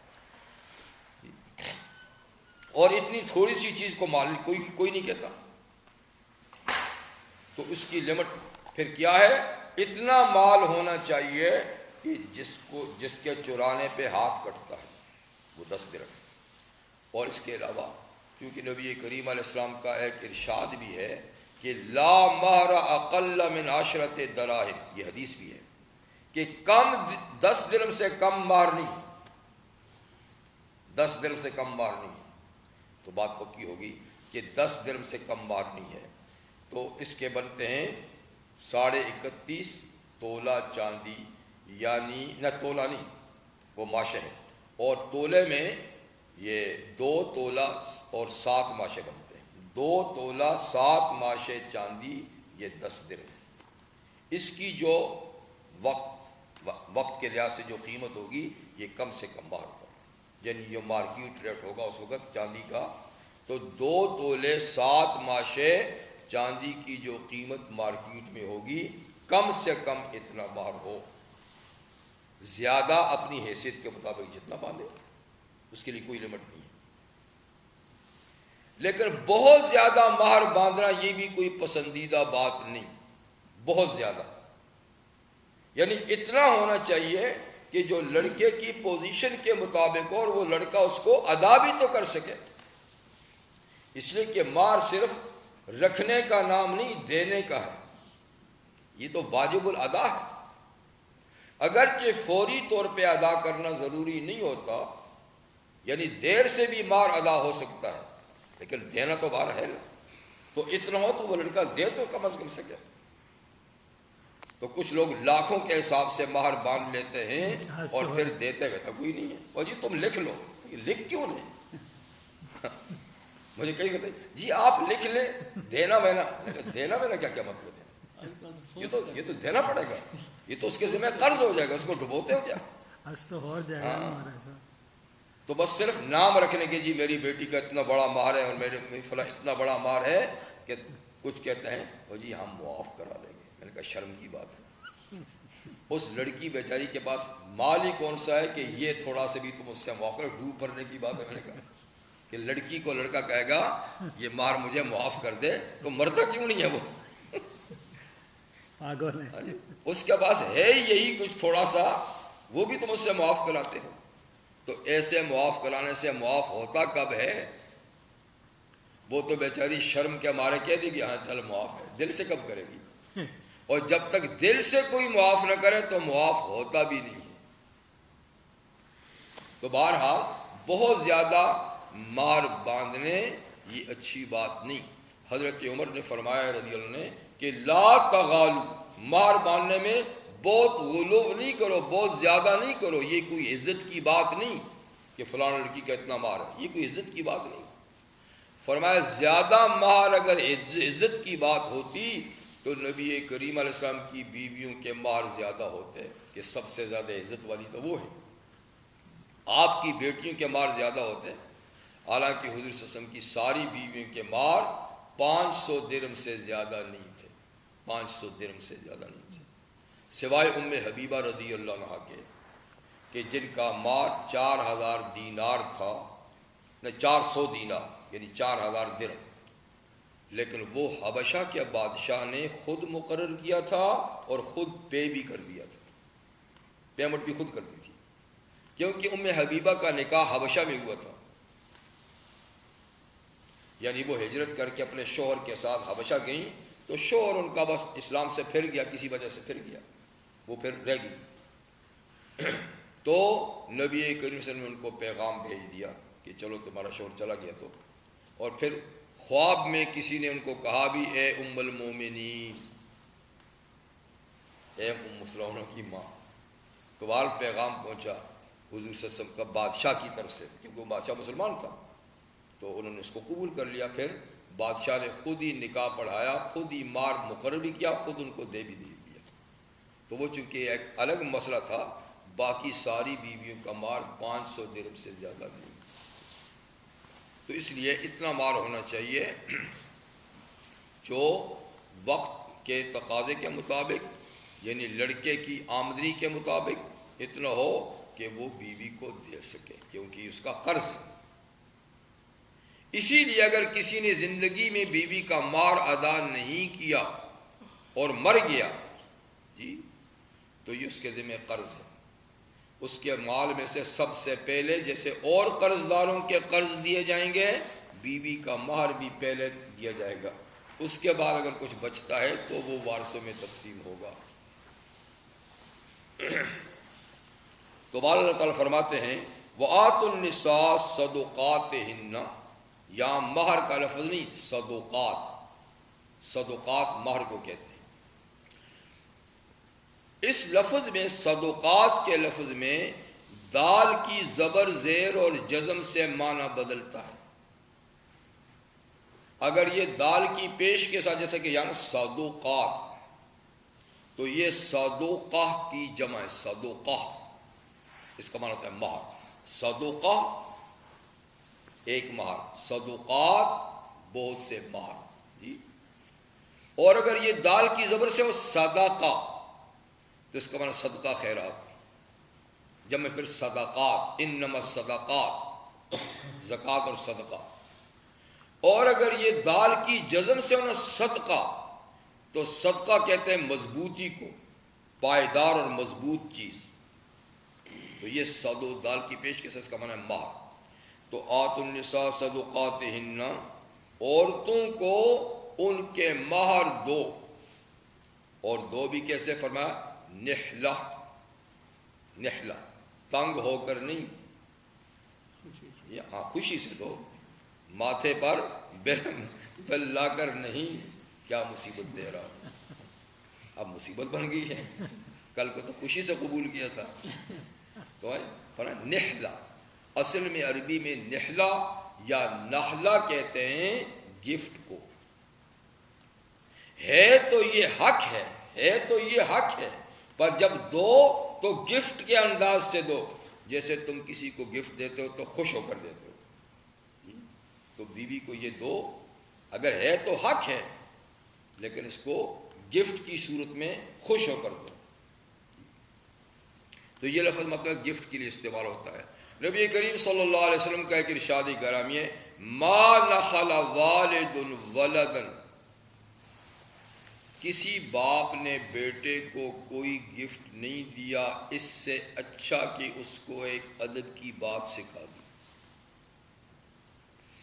یعنی بیٹے کو ایک ادب کی بات سکھا دینا یہ سب سے اچھا گفٹ ہے باپ کی طرف سے، اس سے اچھا کوئی گفٹ نہیں، لیکن ہمارے ہاں تو اس کو نہ گفٹ سمجھا جاتا ہے، نہ بچہ سمجھے گا یہ کیا ہے، مجھے تو فلانی چیز چاہیے، کمپیوٹر چاہیے جی، مجھے تو اسکوٹر چاہیے، مجھے تو فلاں، تو وہ بیچارہ بھی گفٹ، اس لیے کہ معاشرے میں اس کو اہمیت ہی نہیں ہے، اب جس معاشرے میں اہمیت ہوگی تو مطلب یہ کہ اس کو کہتے ہیں گفٹ۔ اسی سلسلے میں یہ بات بھی کرتا چلوں کہ نبی کریم علیہ السلام کے ایک صحابی تھے نعمان بن بشیر رضی اللہ عنہ، باپ بیٹا دونوں صحابی ہیں، نعمان بھی صحابی ہیں، بشیر بھی، باپ بھی صحابی ہیں، تو نعمان بن بشیر رضی اللہ عنہ کو، حضرت نعمان کو ان کے والد بشیر حضور علیہ السلام کے پاس لے کر آئے، آ کر کہنے لگے کہ حضور اس نعمان کی ماں نے مجھے کہا ہے کہ میں اس کو اپنا فلانا غلام گفٹ کروں، میرا فلانا غلام ہے، اس کی ماں کہتی کہ وہ اپنا غلام اس میرے بیٹے کو گفٹ کر دو، اور ساتھ میں ماں نے یہ بھی کنڈیشن لگائی ہے کہ اس گفٹ پہ رسول اللہ کو گواہ بھی بنا دو کہ حضور کے سامنے یہ گفٹ دو، تو اس لیے میں اس کو لے کر آیا ہوں تاکہ آپ کے سامنے بیوی کی یہ خواہش پوری کر دوں اور اس غلام کو، اس بیٹے کو گفٹ کر دوں، ٹھیک ہے نا۔ تو اس میں بھی پھر حضور نے فرمایا حل نحلتا، اب حضور نے فرمایا کہ کیا تیرے اور بیٹے بھی ہیں کہ یہ ایک ہے، یہ اور بھی ہیں ماشاءاللہ، دوسری بیویوں سے بھی ہیں، دوسری بیویوں سے بھی ہیں، اور بیٹے بھی ہیں، یہ کیا ہو گیا، اس کو خراب ہو گیا جی، یہ اسٹاپر لگا دو اس کا، تو اس کو مستقل بند کر دیں، اس کو کھول دیں اندر سے، کوئی ڈوری وغیرہ نہیں ہے کہ بار بار پھر آپ کو پریشان کرتے ہیں، کوئی ڈور یا کوئی لے تو اس کو باندھ۔ چلیے اچھا، بہرحال انہوں نے کہا تو حضور نے فرمایا کہ اور بیٹے بھی ہیں، انہوں نے کہا جی ہاں ماشاءاللہ اور بیٹے بھی ہیں، فرمایا حل نحلتا، کیا آپ نے دوسروں بیٹوں کو بھی ایسے گفٹ کیے ہیں، ایک ایک غلام ان کو بھی گفٹ کیا، تو وہاں بھی نحل کا معنی گفٹ، لیکن حضور اوروں کو تو نہیں کیا، تو حضور نے فرمایا کیا آپ سب بیٹوں سے نیکی کی توقع کرتے ہو یا نہیں، یہ توقع تو ماشاءاللہ سب سے کرتے ہیں، تو فرمایا پھر میں ایسے ظالمانہ گفٹ پہ گواہ نہیں بن سکتا کہ ایک کو تو دو اور باقیوں کو چھوڑ دو، اور تم نیکی کی توقع بھلائی کی سب سے رکھو اور ایک کو دو باقی کو چھوڑ دو، جاؤ کسی اور کو گواہ بناؤ، میں اس پہ گواہ نہیں بنتا۔ اس کا مطلب یہ بھی ہوا کہ اولاد میں جب گفٹ دیے جائیں تو برابری کا مظاہرہ کرنا چاہیے، مطلب یہ نہیں کہ جائز دوسرا جائز نہیں، بعض بچوں کی اچھی خدمات ہوتی ہیں، اچھے اخلاق ہوتے ہیں، اچھے عادات ہوتے ہیں تو خوش ہو کر کچھ زیادہ بھی دیا جاتا ہے، لیکن اصل بات یہ ہے کہ آدمی اس چیز کو پیش نظر نہ رکھے اور سب کو ایک نظر سے جو چیز دینی ہو دے، سب اچھی بات یہ ہے، ورنہ جواز اس کا ہے کہ جو زیادہ محنتی ہے، زیادہ خدمت گزار ہے تو آپ اس کو تھوڑا سا زیادہ دیں، لیکن اچھی بات یہ کہ آپ اس چیز کو سامنے مت لائیں اور پوری سب کو یعنی برابر چیز دیں۔ تو مطلب یہ کہ نحلا یا نحلا جو ہے نا یہ گفٹ اور خوش دلی سے جو چیز دی جاتی ہے نا اس کو کہا جاتا ہے۔ تو یہاں اللہ فرماتے ہیں کہ بیویوں یعنی عورتوں کو ان کے مہر خوش دلی سے دو، گفٹ سمجھ کے دو، تنگ دلی سے مت دو، تم دے دو جی۔ باقی جیسے میں نے عرض کیا تھا کہ مہر بوقت نکاح اس کا تقرر بھی کوئی ضروری نہیں، وہ بعد میں بھی مقرر ہو سکتا ہے، یا اس وقت مقرر ہوا تو بعد میں اس میں کمی بھی ہو سکتی ہے دونوں کی رضامندی سے۔ فرض کریں اس کو زیادہ مقرر کر دیا تھا، بعد میں دونوں مل کے بیٹھے انہوں نے کہا جی یہ تو بہت زیادہ ہے، لڑکی نے کہا چل میں کم کر دیتی ہوں، یا پہلے کم مقرر کیا تھا بعد میں ماشاءاللہ آمدنی بڑھ گئی تو میاں کہتا ہے میں زیادہ دوں گا، تو مہر میں کمی بیشی ہو سکتی ہے، کمی بیشی۔ اور یہ بھی ہو سکتا ہے کہ بیوی مہر کچھ حصہ معاف کر دے اپنے شوہر کو، چل میں اتنا نہیں لیتی اتنا دے دے، یہ بھی ہو سکتا ہے۔ اور یہ بھی ہو سکتا ہے کہ وہ بالکل سارے کا سارا ہی معاف کر دے اور ہبہ کر دے، لیتی ہی نہیں۔ یہ تو بہرحال ان کا پھر آپس کا معاملہ ہے نکاح ہو جانے کے بعد، لیکن نکاح کے ساتھ مہر کا ہونا ضروری ہے۔ پھر اس میں رد و بدل بھی ہو سکتا ہے، اس میں معافی بھی ہو سکتی ہے۔ اسی لیے اللہ فرماتے ہیں کہ تم ان کو ان کے مال خوش دلی سے دے دو، پہلے اسے معافی کے چکر میں نہیں پڑو، اس لیے کہ وہ معافی نہیں ہے کہ ایسے بیٹھے گھر میں بیٹھے کیا دیں، جیسے ہمارا ہے تو ایسا ہی ہوتا ہے۔ اب لڑکیوں کو نہ میراث دیتے ہیں نہ باندھا ہوا مہر دیتے ہیں، بلکہ مجلس میں جائیں گے تو لڑکیوں سے کیا کہہ دیں گے، اچھا باپ مر گیا ہے تو تم اس کی جائیداد میں اتنا لوگی کا کیا مطلب، ان کا حق ہے دو، لیکن دینا تو نہیں ہوتا نا۔ وہ بیچاری سب کو دے کر کہتی ہے نہیں بھائیوں کے لیے رہنے دو، ہم نہیں لیتی بھائیوں، تو دل سے کون کہتا نہیں لوگی، لیکن شرما شرمی پورا قبیلہ بیٹھا ہوا ہے، سب بھائی بیٹھے ہوئے ہیں، تو یہ کہتے ہیں کہ اب لے گی تو کل کو بھائی ناراض ہوں گے، پھر تعلقات خراب ہو جائیں گے، چلو رہنے ہی دو۔ تو دل تو نہیں مانتا، لیکن اوپر سے کہہ دیتی ہیں مجمع کو دیکھیں گے نہیں ہم بھائیوں کے پاس رہنے دو، کون رہنے دے۔ تو اسی طریقے سے مہر کا معاملہ ہے کہ اگر چند آدمی بیٹھے ہوئے ہیں، چند عورتیں بیٹھی ہوئے ہیں، اور جا کر میاں کہتا ہے آپ مجھے کچھ مہر معاف کریں گی، اب وہ کیا کہیں گے نہیں کرتی، تو یہ برا لگتا ہے، اور کہتی ہے کرتی ہوں تو دل نہیں مانتا ہے۔ تو اس طرح کی معافی نہیں جب تک کہ دل کی خوشی سے آدمی کوئی چیز معاف نہ کرے۔ اس لیے اصل بات یہ ہے کہ سب سے پہلے اس کا مہر فوری طور پہ اس کو دے دیا جائے، اور خوش دلی سے، منہ بنا کر بھی نہیں، وہ سمجھ کہ وہ ناراض ہو گیا ہے تو چلو اس کو واپس کر دوں ورنہ بعد میں معاملہ خراب ہو جائے گا، تو ہنستے مسکراتے مہر اس کو دے دے، یہ تیرا حق ہے لے لے، اور پھر اس کے ساتھ اتنی اچھی حسن معاشرت کرے کہ خود اس کا دل مانے، آدھا واپس کر دے، تہائی واپس کر دے، چوتھائی واپس کر دے، یا کل واپس کر دے، پھر اس کا اپنی مرضی ہے۔ تو اس کی طرف سے نہ تو اشارے سے کوئی ایسی بات ہو کہ مجھے معاف کر دے، نہ زبان سے کہے، نہ کچھ شکل و صورت ایسی بنائے، تو اپنی طرف سے پہلے اس کا حق اس کے ہاتھ میں ڈال دے۔ فَإِن طِبْنَ لَكُمْ، ان کا حق ان کے ہاتھ میں ڈالنے کے بعد فَإِن طِبْنَ لَكُمْ، پھر اگر وہ دل کی خوشی سے تمہیں دیں، دل کی خوشی سے دیں، من شین کوئی چیز، من ہو اس مہر میں سے، آدھا پورا کم جتنا بھی، وہ ہے اب تمہارے لیے حلال اور جائز۔ تم کسی اشارے کنائے سے ایسی بات ظاہر نہیں کرو کہ مجھے واپس ملنا چاہیے، تم دو بس دے دو، پھر وہ خود از خود خوش ہو کر اگر اس میں سے کچھ یا سارا تمہیں واپس کر دیں تو وہ تمہارے لیے حلال اور طیب ہے۔ تو فَإِن طِبْنَ لَكُمْ، اگر دل کی خوشی سے وہ تمہیں مہر کا کچھ حصہ دے دیں یا کل، فَكُلُوا هَنِيًّا مَرِيًّا، تو اب تم اس کو کھا سکتے ہو رچتا بچتا، خوب ہضم ہونے والا، خوب خوشگوار، وہ تمہارے لیے خوشگوار بھی ہے اور تمہارے لیے خوب ہضم ہونے والا بھی ہے، بالکل حلال اور بالکل طیب ہے۔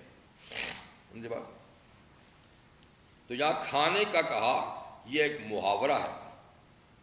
ورنہ بعض چیزیں مار میں ایسی تو کھانے کی نہیں ہوتی۔ ظاہر بات ہے جو پیسہ ہوگا تو پیسہ کو تھوڑا کھانا، کیا پیسہ اس نے دیا تو تم کھا لو، تو یہ ایک محاورہ ہے۔ اصل مطلب یہ کہ اس مار کو تم استعمال میں لا سکتے ہو، کھانے کی چیزیں خریدو، یا کپڑا ہے تو پہن سکتے ہو، یا مکان ہے تو اس میں رہ سکتے ہو، یعنی جو چیز بھی ہے، لیکن یہ محاورہ ہے، اس کو کھانے کے لیے کہتے ہیں، تو کھاؤ۔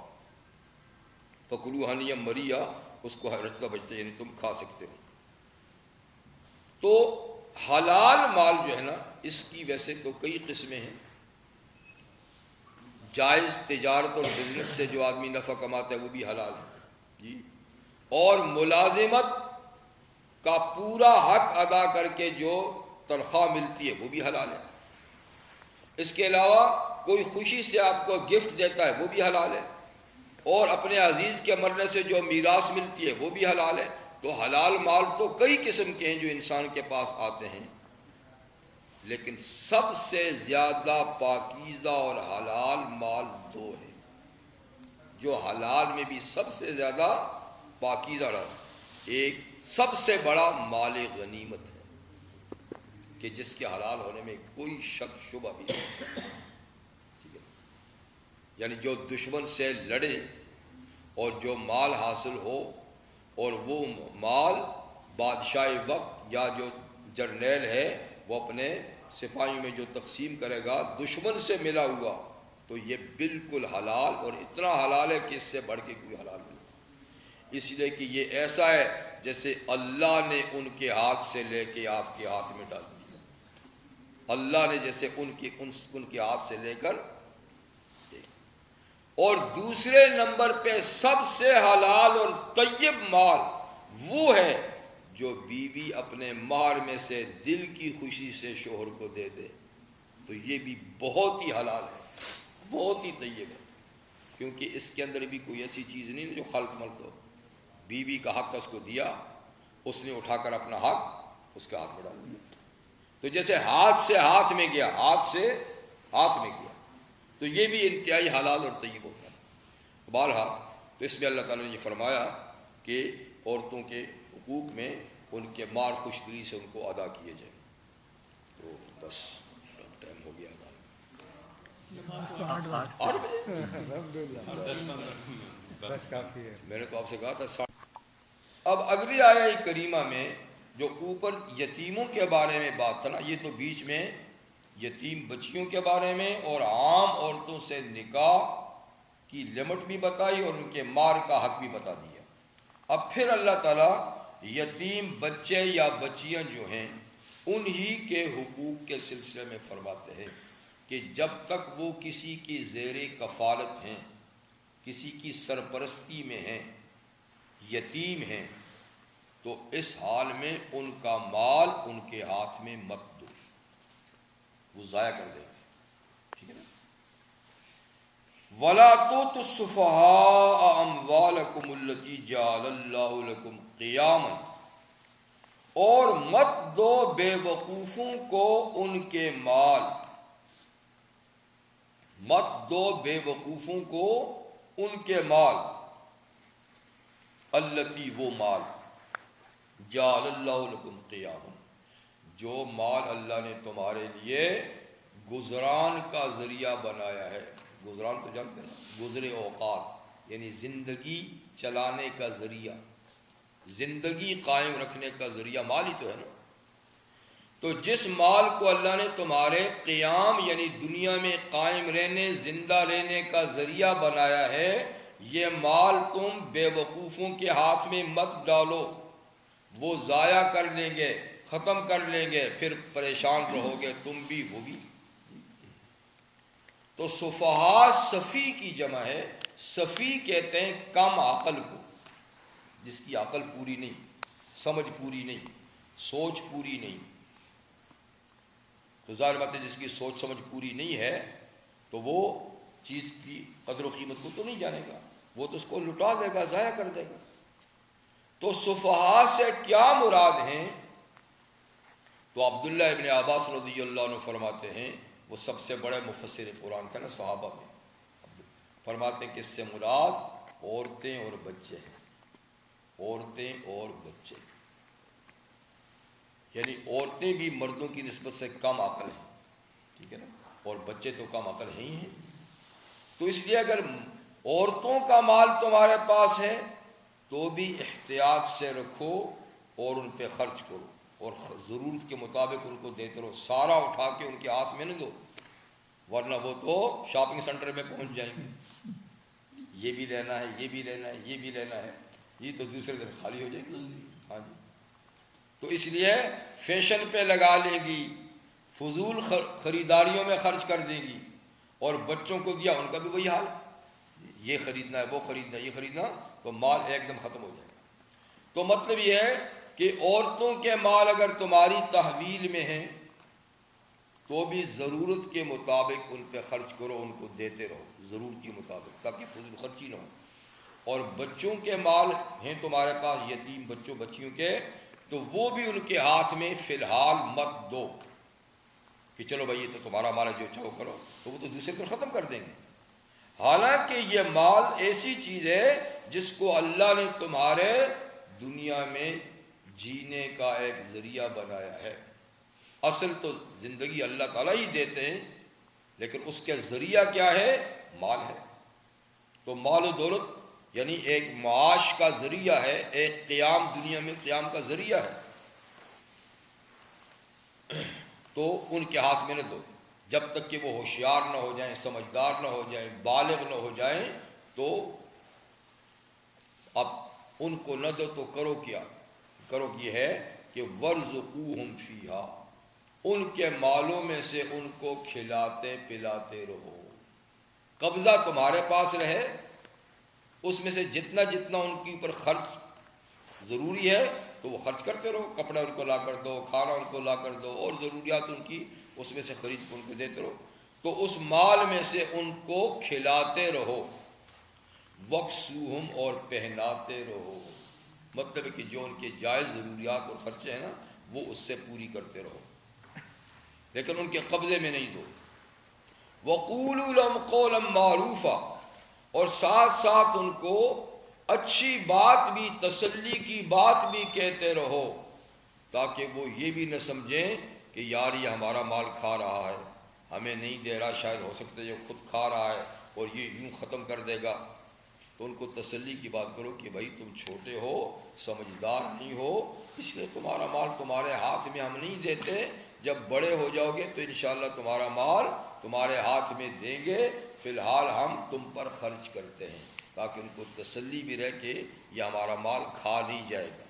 تو معروف بات، اچھی بات بھی ان کو یہ نہیں کہتے رہو، تسلی کی، تاکہ وہ پریشان بھی نہ ہوں، اور یہ بھی ہے ساتھ ساتھ کہ اس میں سے اس کو ان کو کھلاتے پلاتے رہو۔ تو یہاں اللہ تعالیٰ نے دیکھیے مال کو گزران کا اور قیام کا اور زندگی کا ایک اچھا سبب قرار دیا ہے۔ تو اسی سے معلوم ہوا کہ اسلام کی نظر میں مال بھی ایک باوقت چیز ہے، قدر و قیمت والی چیز ہے، یعنی وہ ایسی کوئی چیز نہیں ہے کہ جس کے لیے اسلام نے کوئی قانون، کوئی ضابطہ نہ دیا ہو، یا اس کی کوئی اہمیت نہ بتائی ہو۔ اس سے بڑی اہمیت کیا ہوگی کہ اس کو سنبھال کے رکھو، ضروریات پہ خرچ کرو، اور دوسری آیات میں اللہ تعالیٰ نے فضول اخراجات میں مال خرچ کرنے والوں کو تو شیطان کا بھائی قرار دیا ہے، اور اسراف یعنی ضرورت سے زیادہ خرچ کرنا، اسراف ضرورت سے زیادہ خرچ کرنا، اور ابذار کا مطلب ہے کہ غیر محل میں خرچ کرنا، ان دونوں کو بنا ان اللہ لا يحب المسرفین، فضول خرچ جو ہے اللہ ان کو پسند نہیں کرتا، اور بے جا خرچ کرنے والے فرمائے شیطان کے بھائی۔ تو اس لیے مال ایک باوقت چیز ہے، اس کو سنبھال کے رکھنا چاہیے، حلال طریقے سے کمائیں، حلال مقامات میں خرچ کریں، ضرورت کے مطابق خرچ کریں، اور بلا ضرورت اس کو خرچ نہ کریں۔ نبی کریم علیہ السلام کا ارشاد گرامی ہے نعم المال الصالح للرجل الصالح، نعم المال الصالح للرجل الصالح، کہ نیک آدمی کے پاس اچھا مال ایک اچھی چیز ہے. آدمی بھی نیک ہو، مال بھی اس کے پاس حلال ہو، تو یہ اللہ کی بہت بڑی نعمت ہے، بہت بڑی اچھی چیز ہے. اس لیے کہ وہ اللہ کا نیک بندہ اس مال کو، ظاہر بات ہے کہ فضول کاموں میں تو نہیں لگائے گا نا، جائز کاموں میں لگائے گا. تو اس لیے مال ایک باوقت چیز ہے. اس لیے قرآن حکیم میں مال کو دو لفظوں سے ذکر کیا. مال کو مال بھی تو کہا ہے، لیکن مال کو خیر بھی کہا ہے. خیر، ان طرح کا خیر، اگر اپنے پیچھے وہ خیر چھوڑ گئے ہیں، یعنی مال چھوڑ گئے، اور مال کو اللہ تعالیٰ نے فضل بھی کہا ہے، ان تبتغوا فضلا من ربکم، کہ تم اپنے رب کا فضل تلاش کرو، یہاں سے مراد مال ہے. تو مال کو فضل بھی کہا ہے، مال کو خیر بھی کہا ہے، مال کو مال بھی کہا ہے. اور یہاں بھی یہ بتایا کہ اس کو فضول کاموں میں نہ لگایا جائے، کیونکہ وہ زندگی کو قائم رکھنے کا ایک وسیلہ اور ایک ذریعہ ہے، بشرطے کہ وہ حلال مال ہو. تو اس میں یہ بتایا گیا کہ یتیم بچے ہوں، بچیاں ہوں یا عورتیں ہوں، یعنی جو بھی کم عقل ہیں اور ان کا مال تمہاری تحویل میں ہے، تو اس کو ان پہ خرچ تو ضرور کرو، لیکن ان کے قبضے میں نہیں دو. اور ساتھ میں تسلی کی بات بھی کہو کہ تمہاری چیز ہمارے پاس ہے، جب تم سمجھدار ہوگے تمہیں دے دیں گے. اب یہ بھی نہیں ہے کہ تم صرف دیکھتے رہو کہ کب بالغ ہوں گے تو دیں گے، کیونکہ کئی بچے بچیاں بالغ ہونے سے پہلے بھی سمجھدار ہو جاتے ہیں، اور کئی ایسے احمق ہوتے ہیں جو بالغ ہو کر بھی احمقی رہتے ہیں. تو اس لیے فرمایا کہ ساتھ ساتھ ان کو آزماتے بھی رہو کہ یہ ان کو کوئی سمجھ آئی ہے کہ نہیں، مال بچانے کی، خرچ کرنے کا ڈھنگ ان کو آیا بھی نہیں ہے، آیا کہ نہیں آیا. تو ساتھ ساتھ ان کو آزماتے بھی رہو، یعنی کچھ پیسے دے کر بھیجا، جاؤ یہ چیز خرید کے لے آؤ، جاؤ یہ فلانے کو دے کر آؤ، وہ فلانے سے لے کر آؤ. تو کبھی کبھی تھوڑا تھوڑا ان سے کام کراتے بھی، مالی کام کراتے بھی رہو، تاکہ تمہیں اندازہ ہو کہ یہ اب سن شعور کو پہنچ گئے ہیں، مال کی حفاظت کرنا جانتے ہیں یا مال کو اڑاتے ہیں. تو کبھی کبھی تھوڑی بہت شاپنگ یعنی ان سے کراتے رہو، تاکہ تمہیں اندازہ ہو جائے کہ یہ کتنے سمجھدار ہوئے ہیں، کتنی بچت کی ان میں عادت ہے، کتنی فضول خرچی ان میں ہے. تو وابتلوا الیتامی، یتیموں کو آزماتے رہو، تھوڑا تھوڑا ان کو دے دے کر چیزیں خرید کر ان سے منگوا کر، تو تم دیکھو کہ یہ کتنے سمجھدار ہوئے ہیں. تو آزماتے رہو یتیموں کو، لیکن یہ آزمائش ایک حد تک ہے. وہ کیا؟ حتی اذا بلغ النکاح، یہاں تک کہ جب یتیم بچے بچیاں نکاح کی عمر کو پہنچ جائیں، شادی کے قابل ہو جائیں. تو نکاح کی عمر کا مطلب کیا؟ یعنی بالغ ہو جائیں، کیونکہ نکاح کب ہوتا ہے؟ جب بالغ ہو تبھی نکاح کرتے ہیں نا. اگرچہ نابالغی میں بھی نکاح ہو جاتا ہے، لیکن اصل میں عموماً شادیاں کب ہوتی ہیں؟ بلوغ کے بعد. تو جب یہ نکاح کو پہنچ جائیں، یعنی نکاح کی عمر کو پہنچ جائیں، یعنی بالغ ہو جائیں. تو نکاح کی عمر کو آدمی کب پہنچتا ہے؟ بالغ ہونے کے بعد. اور بالغ کب ہوتا ہے؟ اس کی پھر اپنی نشانیاں ہیں. لڑکی بالغ ہوتی ہے جب اس کو منتھلی پیریڈ آنے شروع ہو جائیں. تو جب منتھلی پہلا پیریڈ آئے گا تو سمجھو یہ بالغ ہوگی. اور لڑکے کا بلوغ یہ کہ اس کو کوئی خراب خواب آ گیا، یا زیر ناف بال اگائے، یا بغلوں کے نیچے بال اگائے، تو یہ بھی اس کی نشانی ہے. یا مونچھوں کے بال آ گئے، یا اس طریقے سے نا، یہ بھی نشانی ہے. یہ تو نشانیاں ہیں. اگر یہ نشانیاں ہو گئیں پھر اس وقت سے وہ بالغ ہیں، چاہے وہ 13 سال کے ہیں یا 14 سال کے ہیں یا 15 سال کے ہیں، جو بھی ہیں. ٹھیک ہے نا. لیکن فرض کرو کہ کسی لڑکی یا لڑکے میں بلوغ کے آثار ظاہر نہیں ہوئے، یہاں تک کہ ان کی عمر 15 سال ہو گئی، پھر بھی نہیں ہوئے، تو کہتے ہیں 15 سال یہ لمٹ ہے۔ اس سے پہلے کوئی نشانی آ جائے تو اس وقت سے وہ بالغ ہے، اور 15 سال تک کوئی نشانی نہیں تو 15 سال عمر ہوتے ہوئے خود بخود بالغ ہیں، اب نشانی دیکھنے کی کوئی ضرورت نہیں، سمجھے بات؟ تو بلغ النکاح کا یہی معنی ہے کہ 15 سال سے پہلے لڑکی یا لڑکے میں بلوغ کی نشانی ظاہر ہو گئی یا عمر 15 سال ہو گئی، بعض اہل علم 18 سال بھی کہتے ہیں، لیکن متفقہ بات یہ کہ 15 سال میں کی عمر میں بالغ ہوتا ہے، تو پھر تو یعنی بلا تاخیر ان کا مال اب ان کو دے دو، کیونکہ وہ بالغ ہو گئے۔ حتی اذا بلغوا النکاح فَإِنْ آنَسْتُم مِّنْهُمْ رُشْدًا فَادْفَعُوا إِلَيْهِمْ أَمْوَالَهُمْ، 15 سال کی عمر یا بلوغ کی نشانی پر بھی دیکھو کہ اب یہ سمجھ، یعنی عمر تو ہوگی اتنی، لیکن یہ کہ اب ان میں سمجھ بھی ہے کہ نہیں ہے،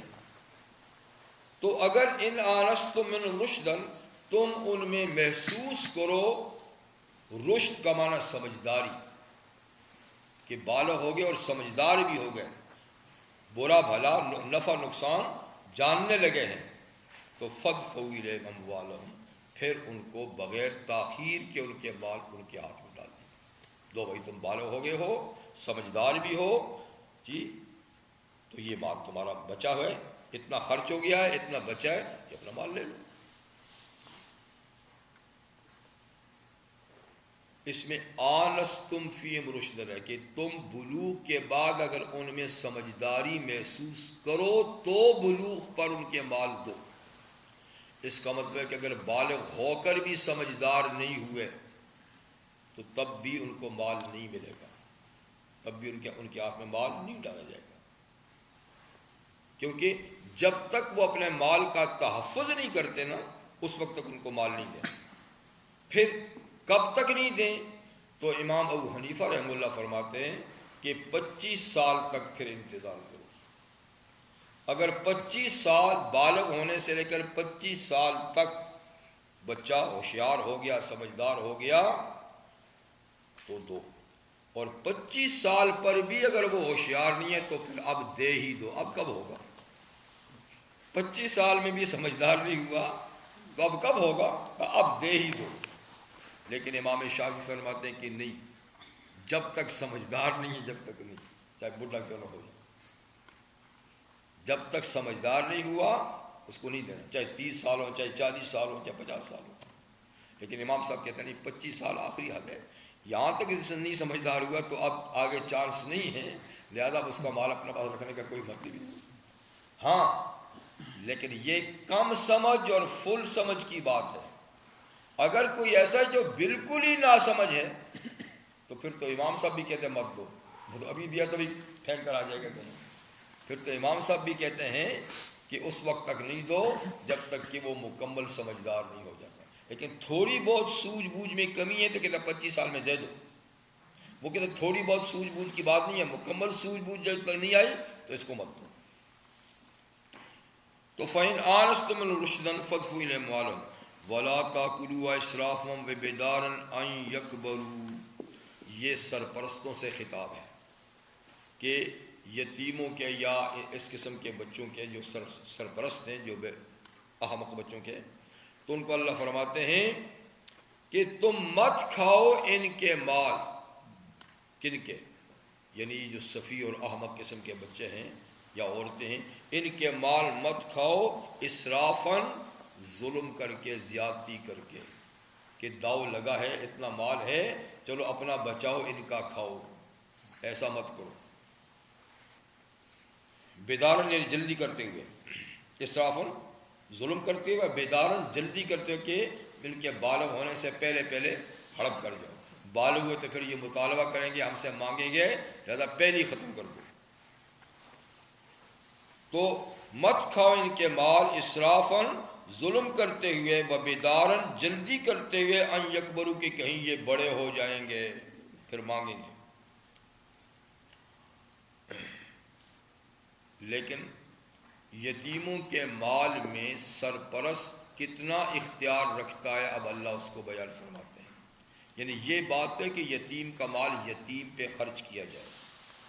یہ تو ٹھیک ہے، لیکن کیا یتیم کا مال اپنے اوپر بھی کچھ خرچ کر سکتا ہے؟ تو اس سلسلے میں ایک قاعدہ اللہ تعالیٰ بتاتے ہیں کہ من کان غنیا فلیستعفف، جو سرپرست مالدار ہے، خود مالدار ہے، اس کو تو یتیم کے مال کے کھانے سے بالکل اپنے آپ کو بچانا چاہیے، بس صرف ان پہ خرچ کرے،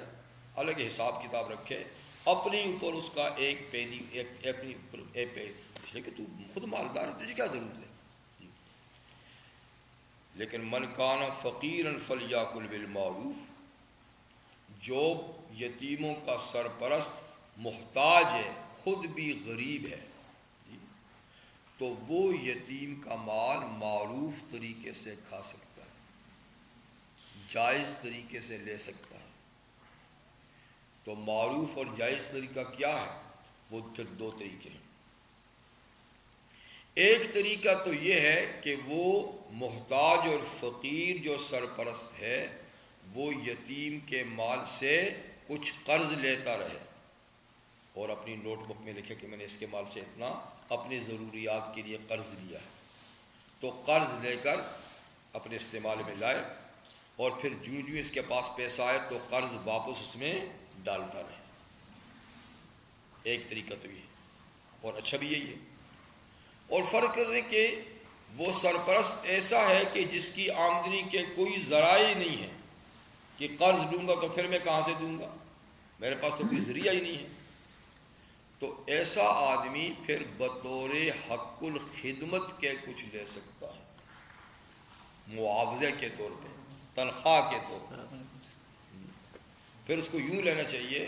کہ وہ یہ سمجھے کہ اگر یہ یتیم بچے میں کسی اور ڈے کیئر میں ڈالتا، کوئی اس کا اور سرپرست مقرر کرتا، کسی اور کی سرپرستی میں دیتا کہ اس کی دیکھ بھال کرو، تو وہ مجھ سے کتنے چارج کرتا. تو جتنا کوئی دوسرا ان بچوں کی دیکھ بھال پہ چارج کرتا ہے اتنا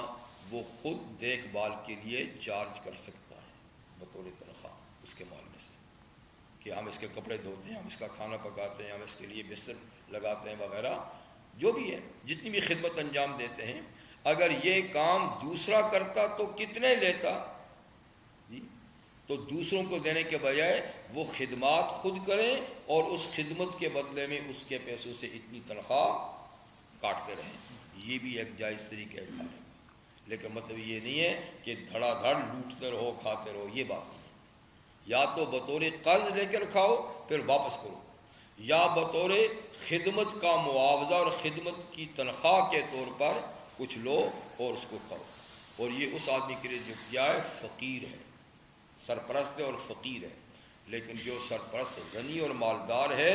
اس کو تو ان کے پیسوں میں سے، مال میں سے، اس کی چیز میں سے کچھ بھی نہیں لینا جائز. فَإِذَا دَفَعْتُمْ إِلَيْهِمْ أَمْوَالَهُمْ، بہرحال جب تم یتیموں کے مال ان کو واپس کرو، بالغ ہونے کے بعد، سمجھدار ہونے کے بعد جب ان کو واپس کرو تو فَأَشْهِدُوا عَلَيْهِمْ، اس پر گواہ بھی بنا لو، گواہوں کے سامنے ان کو مال واپس کرو. ایسا نہ ہو کہ کل کوئی جھگڑا ہو جائے، یتیم منکر ہو جائے کہ مجھے تو چچا جان نے پیسے دیے ہی نہیں ہیں، مجھے تو بھائی جان نے پیسے دیے ہی نہیں ہیں، یا اتنے دیے ہیں، تھوڑے دیے ہیں یا زیادہ، تو پھر بعد میں جھگڑے ہوں گے. اس لیے ان کا بچا ہوا مال جب ان کو دو تو اس پہ گواہ بنا لو، گواہوں کے سامنے کہ بھائی اس کے باپ کی میراث سے اتنا مال ملا تھا، اتنا ان بچوں پہ میں نے خرچ کر دیا ہے، اتنا بچا ہے، تمہارے سامنے ان کو میں واپس کر رہا ہوں، تاکہ یہ کہ بعد میں وہ کوئی جھگڑا کھڑا نہیں کریں گے. وَكَفَى بِاللَّهِ حَسِيبًا، تم تو ایسا کرو اور باقی اللہ حساب لینے میں کافی ہے. آگے معاملہ اللہ کے پاس جائے گا تو اللہ تو پھر سارے حساب چکا دے گا. تو یہ بھی خیال کرو کہ دنیا کے گواہ تو وہی گواہی دیں گے نا جو ان کے سامنے ہوا ہے. اندر سے تم نے کیا کیا ہے، اندر سے تم نے کیا کیا ہے، اس کا حساب اللہ کے کورٹ میں دینا پڑے گا. وکفا باللہ حسیبہ، کافی اللہ تعالیٰ حساب لینے میں۔ اب بس کر 8-9 منٹ رہتے ہیں، آذان کا ٹائم بھی ہوگا، اور آگے جو ہے پھر وہ ایک آیت پڑھیں گے تو پھر ٹائم بھی زیادہ لگے گا۔ ٹھیک، سبحانک اللہم بحمدک، اشہد ان لا الہ الا اللہ، استغفرک واتوب الیک۔ الحمد للہ رب العالمین والعاقبۃ للمتقین، والصلاة والسلام علی اشرف الانبیاء وسید المرسلین وآلہ وصحبہ اجمعین۔ ربنا انا على ذکرک وشکرک وحسن عبادتک، ربنا وفقنا لما تحب وترضى، واجعل آخرتنا خيرا من الأولى، اللهم احسن عاقبتنا في الأمور كلها واجرنا من خزي الدنيا وعذاب الآخرة، اللهم إنا نسألك فعل الخيرات وترك المنكرات وحب المساكين، وأن تغفر لنا وترحمنا، وإذا أردت بقوم فتنة فتوفنا غير مفتون، ونسألك حبك وحب من يحبك، وحب عمل يقربنا إلى حبك، وحب حبيبك محمد صلى الله عليه وآله وسلم، اللهم اجعل حبك أحب إلينا من أهلنا ومن مالنا ومن ربنا تقبل منا إنك أنت السميع العليم، تب علينا إنك أنت التواب الرحيم، صلى الله تعالى على خير خلقه سيدنا ومولانا محمد